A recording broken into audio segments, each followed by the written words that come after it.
vez, bom dia a todos, e mais uma vez, e onde eu estava a quando dos constrangimentos técnicos resolvidos, como não podia deixar de ser, aliás, como é apanágio da nossa instituição, há problemas, mas resolvem-se, como sempre. Estamos então, eu estava nos agradecimentos à APEM, e não quero deixar de o fazer, que nos permite partilhar esta experiência, que é uma experiência muito válida. Há aqui lições aprendidas a retirar e que vão ser a retirar durante muitos anos, e, portanto, é um momento de crescimento que nós não podemos descuidar, não podemos, de forma nenhuma, negar, e que a APEM, mais uma vez, teve aqui este papel preponderante na ligação e na união de todos os profissionais, enfermeiros, militares. Relativamente à minha apresentação, eu quero lembrar o seguinte: já muito foi aqui falado sobre o papel do HFAR na contingência Covid e em ambiente Covid. Eu, como responsável, como enfermeiro-chefe da Unidade de Cuidados Intensivos há já 5 anos, passámos aqui por determinadas particularidades que, obviamente, os colegas que me estão a ouvir via plataforma, quer no Brasil, quer noutros países, terão outra experiência, igualmente ou mais enriquecedora, sendo que, com toda a certeza, se irão rever em determinados conceitos que eu vou libertar e que vou falar aqui de uma forma mais sucinta. Como eu vos estava a dizer, quanto à apresentação, o objetivo será fazer, de facto, uma breve caracterização da Unidade de Cuidados Intensivos e da resposta ao plano de contingência da Unidade de Cuidados Intensivos, entenda-se, equipa da Unidade de Cuidados Intensivos, sendo que, por fim, falarei de algumas especificidades na prestação de cuidados ao doente crítico, não havendo aqui o intuito de me, de alguma forma, centrar na técnica propriamente dita, mas em tudo o que implica estas alterações e estas especificidades, que têm implicações consideravelmente pesadas no que toca à gestão das equipas, dos serviços e de tudo o que rodeia o funcionamento destas unidades. Quanto à caracterização, estamos então a falar de um serviço, uma estrutura, como em todas as unidades, uma estrutura mais fechada do que os restantes serviços hospitalares, fechada no sentido, até porque há que haver algum controle de entradas e saídas. Estamos a falar de uma estrutura, vocês veem, em L, com um espaço aqui indicado pelos retângulos azuis, são a unidade propriamente dita, as camas, as unidades de 1 a 5, temos, portanto, 5 camas, sendo que a unidade 1, que é a que está à esquerda, tem um isolamento respiratório, portanto, um quarto de pressão negativa que me permite utilizar e fazer uma gestão deste espaço também, não só, mas também para este tipo de situações Covid e toda uma estrutura de serviços de apoio que são fundamentais. Portanto, um total de 5 camas de doente crítico, sendo que um deles é de isolamento respiratório, como eu vos tinha dito, uma área de trabalho integrada, isto é importante dizer-se, porque nem todas as unidades de cuidados intensivos têm uma área integrada, uma área de trabalho completamente integrada na área de internamento. Às vezes há ali uma separação física por diversas ordens de razão, a nossa está perfeitamente integrada. Tem uma antecâmara de acesso, que foi preponderante na gestão deste tipo de situação. Tem capacidade para ventilação mecânica invasiva e não invasiva em todas as unidades, bem como técnicas dialíticas contínuas e intermitentes em todas as unidades e toda a restante panóplia de equipamentos que são necessários para o doente crítico, desde perfusão, desde avaliação de todo o tipo de necessidades para o doente crítico na altura, desde um BIS, temos essa capacidade, temos uma unidade a esse nível, tecnicamente, bem montada e com capacidade de resposta para as situações que possam aparecer mais graves. Relativamente à equipa, falamos então de um chefe da unidade que é o Major Médico Ricardo Ferreira, intensivista, enfermeiro Carlos Soares, eu próprio, não é? Eu mesmo, que me mantenho lá nos últimos 5 anos, uma equipa de 15 enfermeiros no total, fazendo 5 equipas de 3 elementos cada. Há que lembrar, e é importante salientar aqui, que estes enfermeiros da unidade são responsáveis pela resposta à equipa de emergência médica interna, portanto, à IMI do hospital, falaremos um pouco mais à frente sobre isto, e uma equipa de 7 assistentes operacionais. Já repararam, com toda a certeza, que é um ponto comum em todas as preleções, as dificuldades de gestão dos recursos humanos. E a UCI não é diferente. É um momento de dificuldade, de facto, de fazer a gestão dos recursos humanos, porque são parcos, porque são poucos, e para além disso, para além de serem poucos, é exigível em ambiente de doente crítico uma experiência que nem sempre se consegue obter por parte dos colegas que nós recrutamos para a nossa unidade, por diversas ordens de razão, não é? Até porque uma das primeiras razões é que na instituição militar não são assim tantos, mesmo juntando os 3 ramos, não são assim tantos os colegas com uma experiência alargada na área do doente crítico. Quanto à capacidade de resposta da UCI ao plano de contingência. Há aqui uma nota que eu gostava de fazer o mais breve possível, eu sei, para não ouvir o Presidente da Mesa a dizer que eu já tenho pouco tempo, mas há aqui uma nota importante a fazer-se. Também repararam na incidência que foi dada de vários preletores relativamente aqui ao 16 de março, à data 16 de março, 14 de março, datas essas que coincidiram com os planos de mitigação, com as fases de mitigação da DGS e, portanto, com tudo o que veio a partir daí. Se nos reportarmos uma semana aproximadamente antes, houve a necessidade, por parte da equipa da Unidade de Cuidados Intensivos, fazer uma reunião, no momento, uma reunião que começou por volta das 9h30 da manhã e começarmos a debater perante o cenário que nós estávamos a viver em Itália e em Espanha, essencialmente em Itália, fazermos uma reunião de preparação para aquilo que poderia vir a acontecer num curto espaço de tempo em Portugal. Não tínhamos indícios ainda que houvesse um grande nível de infecções, mas queríamos nos preparar. Somos a Unidade de Cuidados Intensivos e, portanto, do HFAR, e temos que nos preparar para, como se costuma dizer, para o que der e para o que vier. Portanto, tivemos uma reunião essa que começou com 3 pessoas, comigo, com o meu segundo elemento, o enfermeiro Crespim, e com o chefe da unidade, e que terminou por volta das 6 da tarde, 7 da tarde, com um conjunto de 12 a 14 pessoas, entre as quais direção clínica, farmácia, porque, mais uma vez, nós não decidimos nada sozinhos, e sem a ajuda, sem a colaboração de todos os restantes serviços, a anestesia fundamental, de todos os serviços do HFAR, seria impossível levar a bom porto estes planos, não é?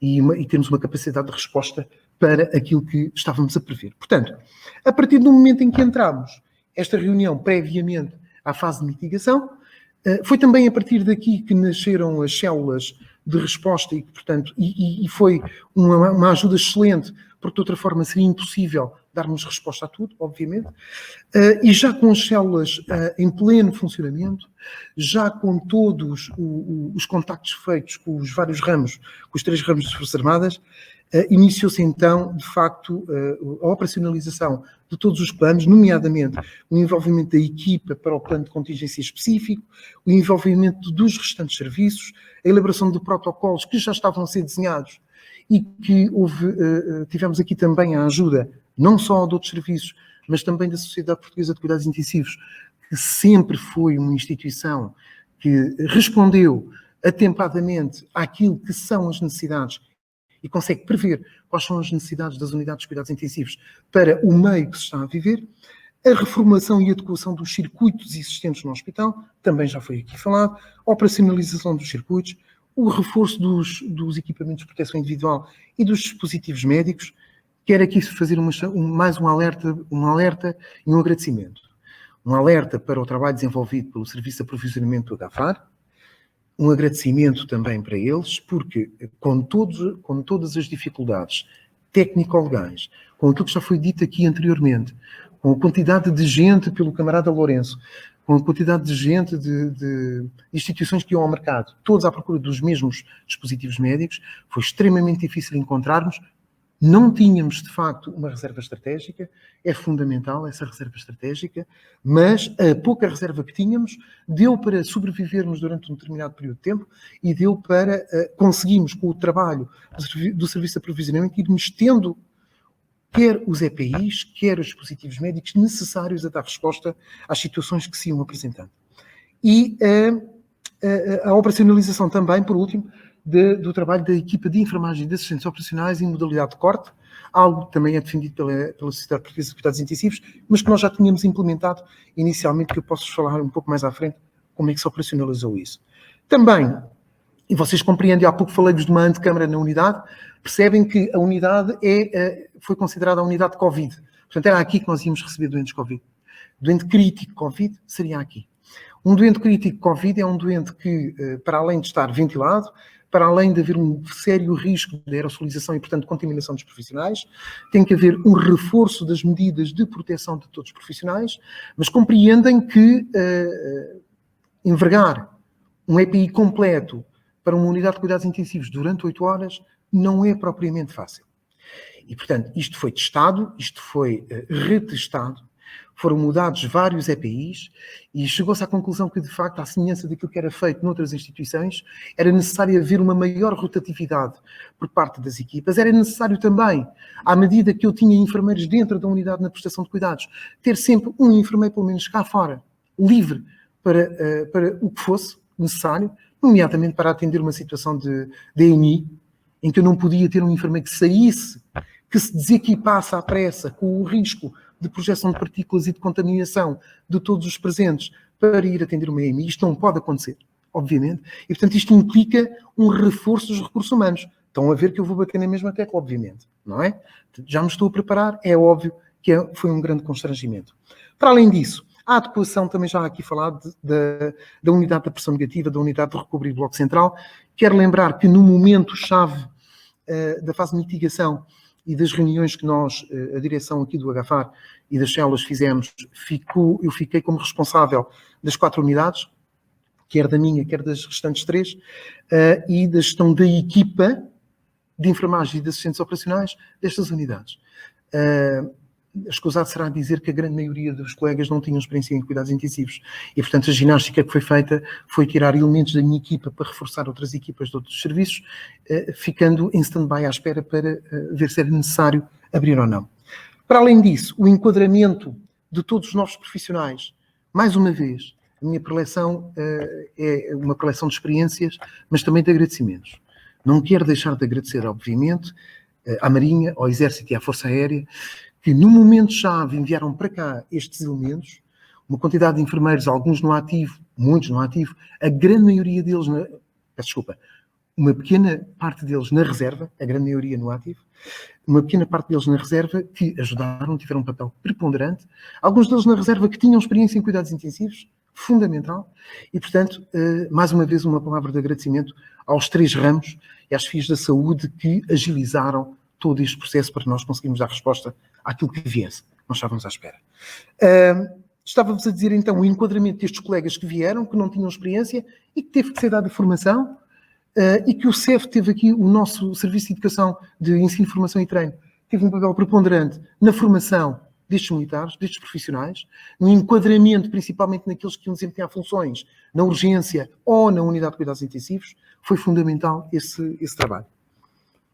Relativamente ainda às recomendações da Sociedade Portuguesa de Cuidados Intensivos, e aqui em jeito de resumo, todas estas recomendações são recomendações dos cuidados intensivos e que nós cumprimos, a anterior e até antes da publicação do diploma, ou melhor, do documento da Sociedade Portuguesa, o treino continuado das técnicas de intubação orotraqueal, manobras de SAV, colocação e retirada de EPIs, a criação de fluxogramas e algoritmos de triagem, o aprontamento das camas existentes, quer de nível 2, quer de nível 3, portanto, aí com as novas unidades que nós criámos, o aumento do número de camas, sendo que estas camas ficariam sempre sob a alçada da medicina intensiva, faz todo o sentido, e foi isso que aconteceu, e só assim é que se poderia trabalhar. A criação de modalidades de corte, quer para doentes Covid, quer para Covid positivos, quer para doentes Covid negativos ou suspeitos, fundamental esta separação. E aqui também a estrutura da unidade do quarto de pressão negativa foi preponderante para nós termos uma estrutura para receber suspeitos que carecessem de uma intubação orotraqueal imediata, portanto, uma ventilação mecânica invasiva imediata, mas nós não sabíamos se era positivo ou negativo. Portanto, partiríamos do pressuposto que seria positivo e agiríamos sob esse pressuposto. O reforço dos recursos humanos e equipamentos também houve, não só de ventiladores, mas todo a restante panóplia de equipamentos, a garantia de estoque e de restoque e pedagogia de formação, para EPIs e não só, que foi garantida pelo CEF neste caso. Bom, quanto à reestruturação da unidade propriamente dita, como eu já vos disse anteriormente, este reforço vindo dos 3 ramos foi fundamental para se criar a capacidade de resposta necessária para aquilo que nós estávamos à espera e, portanto, sem isso era-nos impossível criar e manter uma estrutura que exigisse o mínimo de condições de segurança para os nossos estudantes e para os nossos profissionais, obviamente. A preparação para a abertura das novas unidades, sem dúvida, e os circuitos, tudo isto foi aqui a nossa atenção foi centrada aqui, mantendo sempre os padrões de segurança para os nossos estudantes, para os nossos profissionais, obviamente, mas para os familiares dos nossos estudantes também, que sofreram aqui alterações no que era o hábito das visitas ao doente em ambiente de unidade e que alguns deles não receberam tão bem inicialmente, mas perceberam, porque lhes foi explicado, porque têm que compreender que há uma exposição que não é desejável, principalmente num doente que está de alguma forma imunodeprimido ou que está mais fragilizado por alguma razão.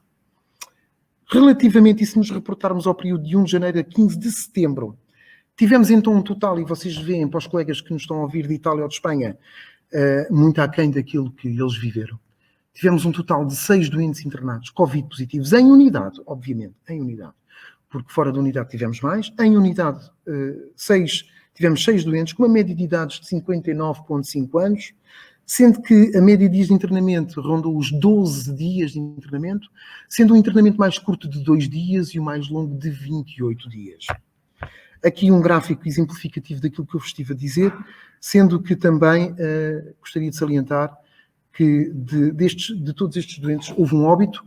Tivemos um óbito que foi o doente que teve o período menor de internamento. 2 dias foi o doente, o nosso óbito na unidade de Covid. 5 masculinos, então, em que um deles um óbito, 4 recuperados e femininos, 1 internado, 1 recuperada.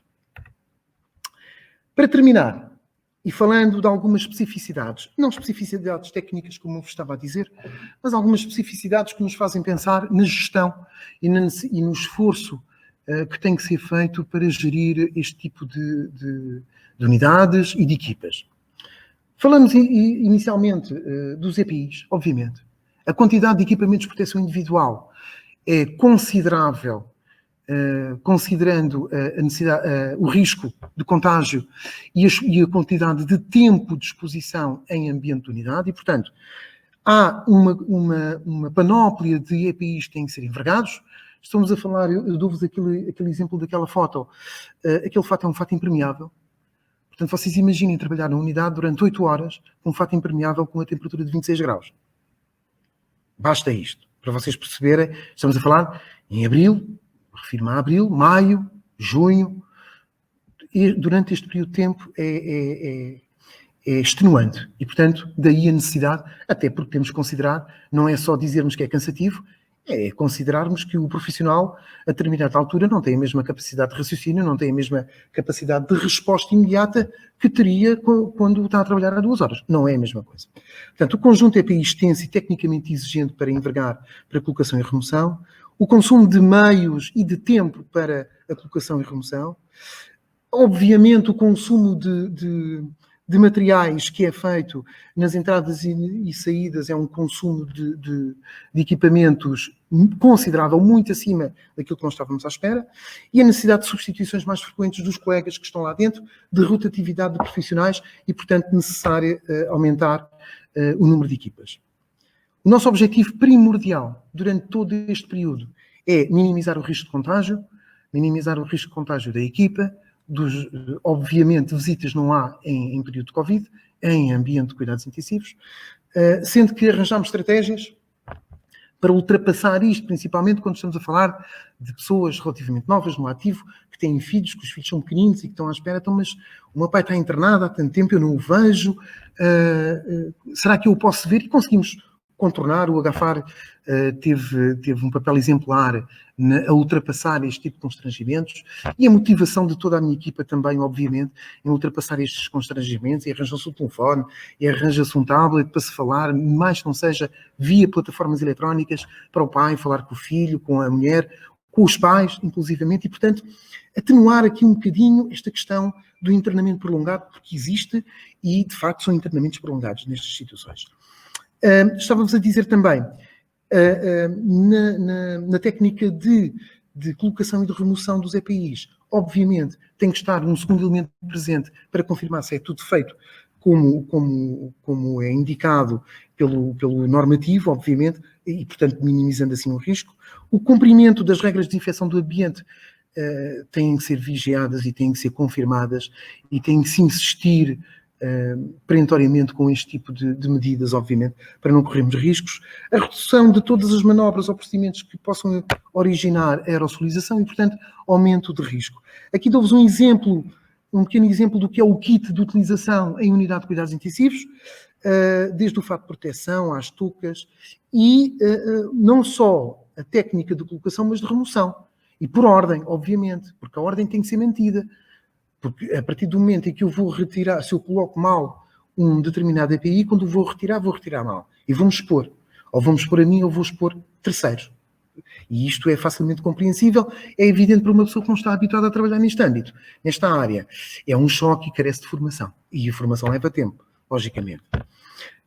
Outras especificidades do doente Covid, doente crítico Covid. Há que chamar aqui a atenção para determinadas particularidades.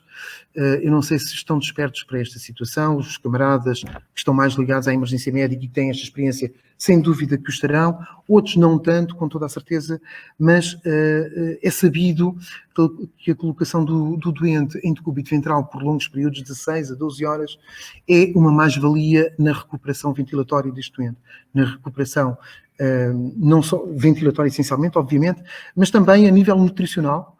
Há guidelines que defendem a colocação do doente em pronação, portanto, em decúbito ventral. Compreendem que um doente Covid com 100 quilos que é colocado nesta posição não envolve 2 pessoas. Envolve quase todos os elementos que estão disponíveis naquele dia e, portanto, todo o equipamento gasto, todo o tempo gasto para a preparação do pessoal, toda a gente que vai para dentro e que faz a mobilização do doente, tudo isto tem implicações não só em consumos, mas em pessoal. E este pessoal teve que ser reforçado, obviamente, porque senão não era possível. De outra forma, como eu vos disse há pouco também, os nossos enfermeiros da unidade são os enfermeiros responsáveis pela resposta à equipa de emergência médica interna do Agafar, EMI, e, portanto, para além dos enfermeiros novos que nós recebemos, que tinham que ter formação para lidar minimamente com o doente crítico, têm que ter formação também para, em situação de necessidade, atuar e responder a uma chamada da EMI e atuar quer dentro do edifício hospitalar, quer fora. E por isso mesmo, é necessário mantermos um indivíduo cá fora, um elemento cá fora, que esteja pronto a qualquer momento a responder à necessidade de respostas da EMI.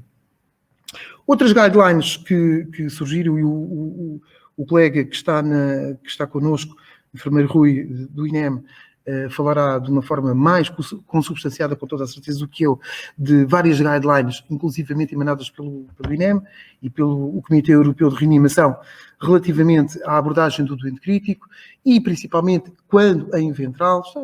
Aquela fotografia serve meramente para exemplo, para vocês perceberem que não basta recebermos um colega e dizer que tu vais ficar colocado na unidade de cuidados intensivos. É preciso toda uma formação, e aqui mais uma vez eu aproveito para repetir, por razões claras para quem está presente aqui neste auditório, repetir o agradecimento que eu fiz ao Serviço de Ensino, Formação e Treino na formação de todos os elementos que se apresentaram e na preparação destes elementos. Relativamente também uma palavra de agradecimento à anestesia. Porquê?